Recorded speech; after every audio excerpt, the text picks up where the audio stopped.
Une rencontre décisive qui devrait marquer un tournant dans le cycle infernal de violence qui meurtrit les populations de l'Est de la République démocratique du Congo. La tripartite de Luanda sur la situation sécuritaire à l'Est de la RDC s'est terminée ce mercredi soir par l'établissement d'une feuille de route sur le processus de pacification de la région Est de la RDC. Tout commence par une rencontre à trois entre les présidents Joao Lourenço, Félix Antoine Tshisekedi Tshilombo et Paul Kagame. Pas de communiqué final, mais un point de presse commun des trois présidents et une volonté commune affichée de faire baisser la tension entre les deux voisins.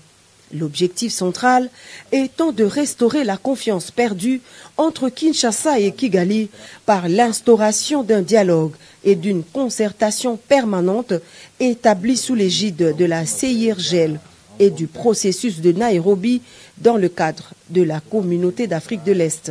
Concrètement, cela se fera graduellement via l'application de la feuille de route qui permettra au final, si chacun respecte vraiment ses engagements, de réchauffer les relations politiques, diplomatiques et économiques entre le Rwanda et la République démocratique du Congo. Ce que je peux dire à propos du contenu de la réunion de ce jour est que de part et d'autre, il y a eu en tout cas l'intention manifeste d'avancer et de mettre fin à cette crise. Comme l'a dit le président Lourenço, il s'agit de rétablir la confiance entre nos deux pays et surtout nos deux peuples. Une confiance qui a malheureusement été rompue alors que, à mon sens, tout allait bien dans la voie de la normalisation entre nos deux pays. Je m'étais entrepris, en tout cas, de tirer un trait sur le passé dès mon arrivée à la tête de la République démocratique du Congo pour envoyer un signal fort, non seulement au Rwanda seul, mais à tous nos voisins, à toute la région, de mon intention d'avoir des relations désormais tournées vers des échanges profitables à nos pays, à nos populations, et de regarder plutôt vers le développement de cette région qui, à mon sens, est l'une des plus riches d'Afrique, plutôt que de verser dans des tensions inutiles comme on a pu l'observer dans le passé. À court terme, la nouvelle donne passe par la relance de la commission mixte RDC-Rwanda. La première rencontre de cette commission mixte, cadre de dialogue permanent entre les deux pays, est prévue incessamment dans la capitale angolaise. Mais dans l'immédiat, la feuille de route prévoit la cessation des hostilités et le retrait sans condition du M23 de ses positions en République démocratique du Congo. Ce qui est en mon pouvoir pour faire avancer la situation, sortir mes compatriotes de cet enfer qui dure déjà depuis une vingtaine d'années. Lequel enfer a été encore aggravé par cette situation regrettable du M23, un groupe armé qui pourtant était déjà en discussion avec nous à Nairobi, mais dont le comportement est totalement inexplicable, car je ne peux pas comprendre que des gens qui ont une revendication et dont l'interlocuteur est à disposition pour écouter leurs revendications, puissent à nouveau reprendre les armes, comme pour exercer une sorte de chantage ou de pression. Donc j'espère vraiment et j'attends de ce processus qu'il apporte le cessez-le-feu immédiat et le retrait de ce groupe du M23, en attendant évidemment que l'on mette en marche la feuille de route qui amènera un processus de paix, de stabilité et de confiance. Le retour des réfugiés dans leur pays d'origine est également inscrit parmi les objectifs de la feuille de route de Luanda. Elle stipule enfin que toute exploitation des ressources naturelles dans la région doit se faire dans le strict respect de la souveraineté des États, ce qui met en exergue la ferme volonté de lutter contre le trafic illicite des ressources minières de la République démocratique du Congo au profit des pays voisins. Le chef de l'État, Félix Antoine Tshisekedi Tshilombo, garde ainsi le cap de la fermeté pour la défense de la souveraineté nationale et en même temps une ouverture au dialogue diplomatique sincère pour imposer la paix à l'est de la RDC. Le président de la République et sa délégation sont rentrés au pays ce mercredi soir. L'actualité oblige le chef à parler sur la paix et la stabilité de l'Est. Il faudrait la diplomatie et l'option militaire. Vous, en tant qu'ancien ambassadeur de la RDC au niveau de l'Ouganda, quelle est d'emblée votre réaction, votre analyse par rapport à l'appel du chef de l'État?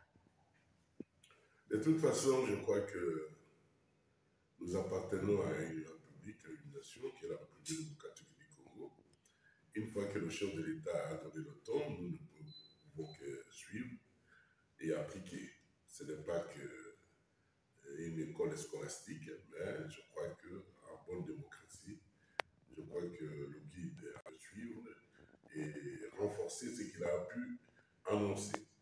Alors, je voudrais ici me situer, non seulement que je suis un diplomate d'information, mais par contre, je fus ambassadeur de la République démocratique du Congo à l'Ouganda.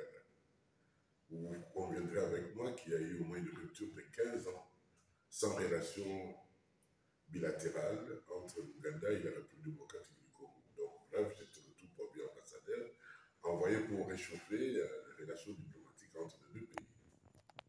Et de deux, je suis commissaire de zone à rupture, là où les choses se passent, là où la guerre, là où une partie de notre portion de terre est empiétée par des agresseurs. Et voir également, je suis à l'université du territoire à Béni.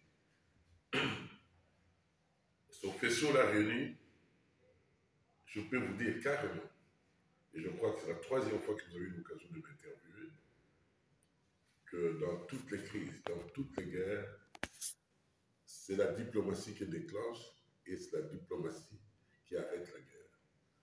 Et c'est là que je salue justement les arguments du président de la République, là où il souligne qu'il faut une forte diplomatie. La raison pour laquelle je me suis mis à travailler pour donner ma petite expérience. Là, c'est Georges-Charles Couteau, nous Combé, au cœur d'une diplomatie d'assaut. Aussitôt que le chef a annoncé, je me suis mis au travail pour donner ma petite contribution. Et la religion catholique, je crois que vous avez fait allusion au pape, il est tout à fait normal. Il est tout à fait normal. Je salue d'ailleurs le début de la sagesse de l'Église catholique. Parce que quand on touche à l'intérêt du pays, il n'y a pas des opposants, il n'y a pas des gens qui sont au pouvoir, c'est l'intégrité territoriale du pays qui est menacée. Par conséquent, nous tous nous sommes appelés à mobiliser nos énergies afin d'arriver à trouver une panacée ou ne fût qu'un palliatif à son problème sécuritaire, politique et social qui enveloppe notre pays. Donc le chef de l'État a tout à fait raison, et vous avez fait allusion également aux d'autres associations, notamment la société civile.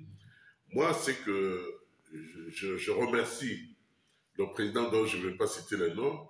Il a donné l'occasion à la République démocratique du Congo de s'organiser. Un réveil de conscience, du patriotisme. Parce que je vous l'avoue, depuis que vous êtes parti, c'est la toute première fois que je vois tous les Congolais derrière leur chef. Et j'en suis vraiment ravi parce que les gens croyaient peut-être que nous sommes divisés.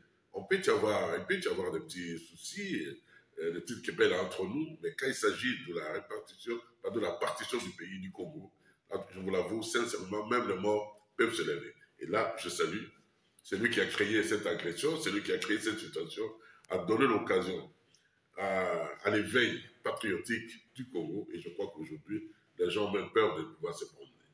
Madame Charles Couteau, vous avez publié une série d'ouvrages au cœur d'une diplomatie d'assaut. Quelles sont les grandes lignes de ces grands ouvrages? Je verrai que vous entrez dedans, il faut toute une émission. D'abord, ici, je partageais ma petite expérience. Prochainement, je vais organiser toute une émission pour que je puisse vous expliquer, parce que ce n'est pas nouveau.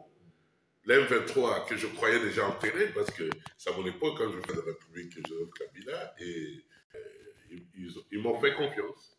J'avais aussi une idée, et c'est ce qui a fait en sorte que l'M23 arrête. Et j'ai le document officiel, là où l'M23 quittait, lâchait les armes pour pouvoir entrer dans la vie politique, c'est-à-dire créer un parti politique. C'est ce qui me surprend aujourd'hui. D'ailleurs, je ne vois même pas de figures de pros, des gens avec lesquels je discutais, des gens avec lesquels nous avons eu l'occasion de trouver une solution pour arrêter cette histoire d'M23.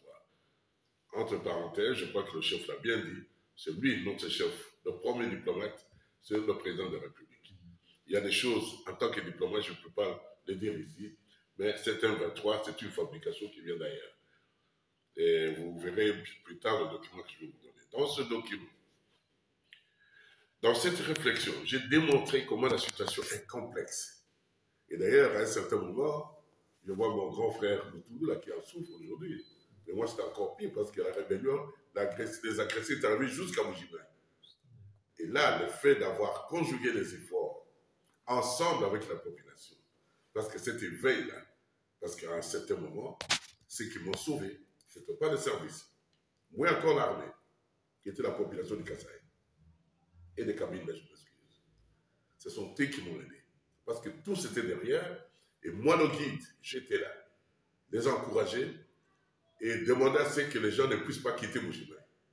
Et en même temps, je vous l'avoue, j'étais même derrière nos militaires, je m'habillais en commando pour que le paiement des soldes, c'est-à-dire des salaires des militaires, ne puisse pas être éparpillé. Moi-même, à chaque fois qu'une ville tombait ou un territoire tombait, j'étais derrière pour payer les propres militaires. C'est à cela que je demande à nos frères de pouvoir me bâtir le pas. Également ici, j'ai démontré que le Congo est béni. Le Congo est béni et c'est en dents de scie que nous sommes arrivés à trouver la solution la meilleure. Mais aujourd'hui, je crois qu'avec l'avènement du président de la République, chacun a fait son travail, mais je crois que nous allons vers la fin. Une chose que je vais demander, et dans ça, je recommande également qu'on ne doit pas toujours se plaindre. Nous, les Congolais, nous sommes habitués. Et je l'avais dit dans l'émission précédente, que c'est nous qui donnons l'occasion à l'adversaire. C'est nous, parce qu'on se critique. On critique nos chefs de l'État. Même Joseph qui est parti, même l'actuel président. Demain, ça sera peut-être je ne sais pas qui. Arrêtons de minimiser notre pays. Arrêtez de nous critiquer mutuellement. Parce que les réseaux sociaux, vos chaînes de télévision, ne s'arrêtent pas à la périphérie, ne s'arrêtent pas seulement à la géographie congolaise. Les images vont loin. Mais quand vous prenez même un militaire parce qu'il a pris un verre, ou un soldat, pardon, un policier, parce qu'il a pris un verre, vous allez le filmer, vous allez le montrer comment vous les tabassez, et ces images-là vont ailleurs. Vous croyez quoi? Et demain, quand on vous agresse, vous vous plaignez, on nous agresse. Commençons d'abord à nous discipliner nous-mêmes, à respecter nos institutions. Et là, je vous l'accorde. Dans ce document, j'avais démontré, parce qu'à l'époque, j'étais au Kabéré, était président de l'Assemblée, j'étais le président de la diplomatie parlementaire. Je crois avec lui, nous sommes allés jusqu'au Rwanda pour une diplomatie parlementaire, que j'estime une diplomatie la plus efficace également. Parce que là, le gouvernement peut donner des décisions, peut prendre des initiatives, mais l'Assemblée représente le peuple entier. Et dans d'autres pays, même si vous avez un gouvernement qui est agressé, mais il y a le Parlement qui peut avoir un autre discours contraire à ce que le gouvernement a dit. D'où j'estime que les deux présidents, j'ai cité le président Bosso et Barati, de déployer une diplomatie parlementaire et c'est une diplomatie que j'estime aussi être plus efficace. Dans ce document également, j'ai démontré que nous devons cesser de se plaindre comme je vous l'avais dit. Nous devons être aguerris. Oh ben, Flita Kabiso. Mais qui vous empêche d'inviter les autres? Non, j'ai jamais compris cette histoire. Vous êtes 100 millions ou je ne sais pas, 80 millions d'habitants et un peuple peut-être de 10 millions, 4 vous infiltre. Mais qu'est-ce qui vous empêche, vous, d'infiltrer les autres? Qu'est-ce qui vous empêche d'être prudent, d'arrêter cette hospitalité légendaire. Évidemment, on ne va pas menacer les gens, on ne doit pas accueillir les gens, mais soyons prudents. Avec autant d'années, autant de problèmes que nous avons eus, la jeunesse doit, c'est ce que vous disais, se prendre en charge. Et je crois que le chef de l'État aujourd'hui, la tête de locomotive de la diplomatie congolaise est éclairée et nous devons suivre d'Esbel tout ce qu'il a pu dire et vous verrez qu'on arrivera à trouver la solution la meilleure, comme je le dis. Soyons prudents, ne faites pas confiance à n'importe qui, méfiez-vous même de votre habit. Je ne dis pas aux militaires, mais encore au service, même nous les propres Congolais. Nous, il suffit tout simplement de voir quelqu'un aujourd'hui, vous partagez le verre avec lui, vous nous donnez le secret du pays, vous nous donnez le secret de votre service. Réveillons-nous et l'éveil conscience qu'on vient de nous donner, cette opportunité, saisissons-la pour que nous puissions aller de l'avant. Honorable Charles Koto, diplomatiquement, comment faire en sorte pour que cette espèce d'embargo ici soit levée, puisque la Chine a ici veille à ce que la RDC, avec l'embargo qu'on a infligé contre nous par rapport à l'achat des armes, soit déclenché. Quel est votre point de vue? Bon, de toute façon, je suis plus à l'aise de parler de la Chine, parce que moi-même, je suis ambassadeur également en Chine.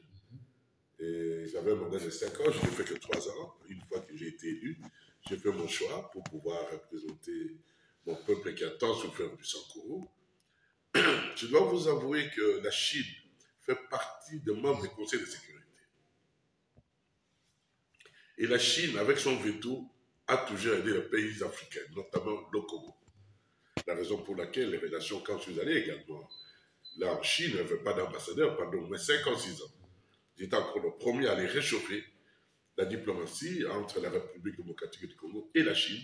Et une fois que j'ai balayé le terrain, j'ai nivelé les difficultés, bon, j'ai laissé aux autres de continuer. Bref, l'histoire de l'embargo, ce ne sont pas les choses que je peux dire sur la chaîne de télévision. Je conseille à nos aînés, aux gens qui sont au gouvernement, de pouvoir associer les gens qui les ont précédés, avoir leur expérience et continuer à réfléchir avec la situation actuelle. Partout, dans l'armée, il y a des experts qui connaissent la situation de l'Est. Il y a des experts qui connaissent les relations bilatérales entre nous et certains membres des conseils de sécurité. Il y a des experts qui ont connu cette guerre. Il y a des experts qui ont une connaissance assez large pour la situation qui se passe aujourd'hui. D'où, je recommande à ce que d'abord, comme je vous l'ai dit, il y a d'autres stratégies qu'on peut amener tout en étant sous embargo. Mais il y a d'autres, moi-même, j'en ai payé. Quand j'étais à la MEBA, vous savez très bien comment j'ai souffert avec cette histoire pendant 12 ans d'un mandat d'arrêt international. Mais je crois qu'il y a plusieurs façons. Il y a le gouverneur Massango, qui était le gouverneur de la banque. Vous pouvez le consulter.